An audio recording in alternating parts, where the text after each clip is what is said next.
你以为这是一台只能当做废铁的老款老虎机吗？其实它的价值高达2000美刀。寻宝人大黑通过这一仓库的废弃品，就暴赚了3000多美刀。这是来自米国的一群特殊的仓库寻宝人，他们每天的工作就是拍卖被别人废弃的仓库，通过从仓库中找到意想不到的宝贝来挣钱。来到寻宝人戴夫这边，事业有成的中年男人戴夫准备给自己的生活找点刺激，所以一听到节目组的邀请，就加入了寻宝活动中。而经过几次人员流动，垃圾佬大黑俨然成了这批仓库寻宝人中的老资格。大黑一上来就想对胖子雷恩、戴夫和平头哥这2个新人来个下马威，没想到这批新人都是硬茬，面对大黑带有挑衅意味的打招呼，3人不仅选择了无视，胖子雷恩一记肘击，直接就将平头哥的脾气给干了出来。平头哥当即就表示要给胖子雷恩买辆轮椅，还好主持人及时转移话题，打开一个仓库的大门，转移了众人的注意力。随着舱门打开，今天第一个箱子可是显得节目组诚意满满，不像那些装满杂物的家庭储物间。这个仓库里摆着轮胎、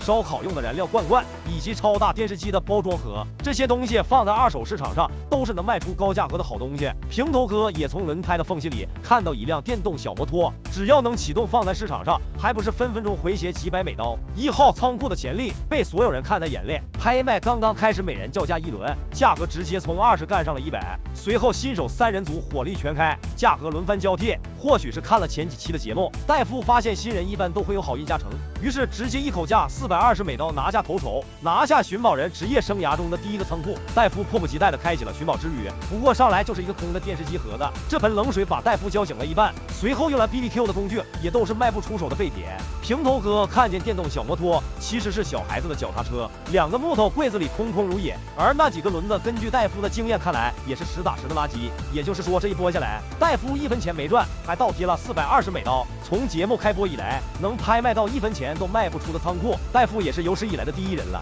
画面一转，2号仓库已经被主持人打开，这个仓库的卖相远不如上一个。不过平头哥作为22岁的小伙子眼力最好，直接就瞄到了仓库里的放有一架钢琴，只要没人注意到这个大家伙，那他就很有可能低价拿下这个仓库。只不过垃圾佬大黑一眼就相中了2号仓库，这满屋的杂物让他体内的垃圾佬基因蠢蠢欲动。刚刚跟差点跟平头哥干起来的胖子雷恩，可是看了一眼仓库后，因为看不出里面有什么宝贝，对众人狂飙垃圾话。随着雷恩偃旗息鼓，拍卖正式开始。这场完全成了平头哥和大黑的 solo 赛。从20美刀的起拍价开始，大黑先是看报出了30美刀的价格，平头哥马上还以40美刀。大黑经过深思熟虑，感觉再抬价可能会抄底失败，果断退出了竞争。继上期与玛丽联手做局之后，平头哥再一次获得了心仪的仓库，上来找到的一个钢制摄影车就价值50美刀。因为使用的低价抄底策略，后续在仓库中找到的任何宝贝都能成为他的收益。2个空的铁皮箱价值60美刀，1张小桌子，1个手提箱，一堆水晶杂物，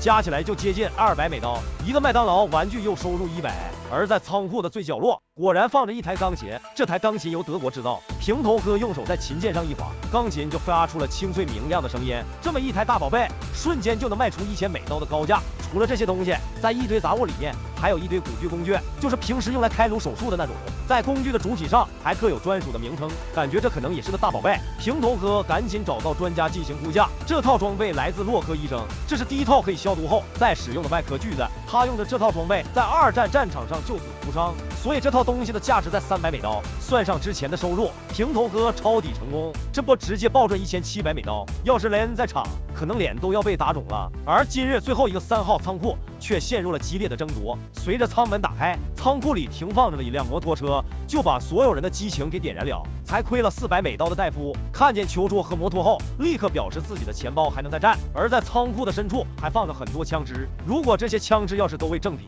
那可是小母牛敲门，牛逼到家了。在枪支合法的米国，这些可都是不比黄金差的流通硬货。观察结束，拍卖立刻开始。仓库的起拍价高达100美刀，依然没有浇灭众人的激情。参与竞拍的人都每次加价100。大黑可能是在抄底多次后，不满足捡垃圾所赚的小钱，今天准备来波大的，直接把钱包敞开报价，价格很快就杀到了1000美刀。平头哥和戴夫同时杀入，价格直接飙上了1300。此时大黑做出一个杀死比赛的动作，1350的报价彰显出其江湖老油条的地位，从2个新人手中将仓库稳稳拿下。不过这个仓库的价值似乎并没有众人想的那么好，空压机、水泵这些都是只值$5的东西，而那辆国产的摩托车也不过价值$400，再加上吉他、球桌这些东西，仓库收益也就刚刚达到$765。如果按照以前抄底的策略，大黑已经赚大了。可这次如果他还找不到什么值钱货，那可是连底裤都要赔掉了。好在幸运女神再一次降临到了大黑身上，除草机和3把猎枪